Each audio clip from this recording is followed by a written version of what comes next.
Welcome to the jewel in the crown of Singapore's Changi International Airport. This is, behind me, the world's tallest indoor waterfall. This was already my favorite airport on the planet. You've got splash zones, waterfalls, you've even got a metro that runs across. This place is an incredible $1 billion investment in the airport, which can only make already the world's #1 airport leaps and bounds above the rest. The air is cool, the weather inside is great, you can smell the plants. It's something else. You've got to check this out. So the jewel isn't just a forest inside the airport, it's also a shopping area.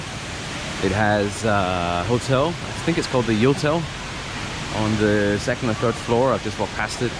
And also a feature which I really appreciate, they have early check-in, which means you can come in, check in your luggage, even if you're 6 to 12 hours away from your flight, and then you can just be baggage free and walk around and enjoy the place. That's what they want you to do. Go shopping, buy some food, you know, have some breakfast, whatever.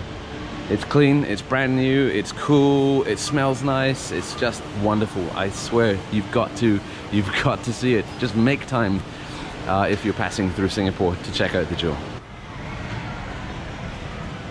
Welcome to the jewel. Of course, all that water is flooding down, has to go somewhere, and it goes down there. Pretty cool. So this is the food court. Surrounded 360 shops and restaurants. What a place.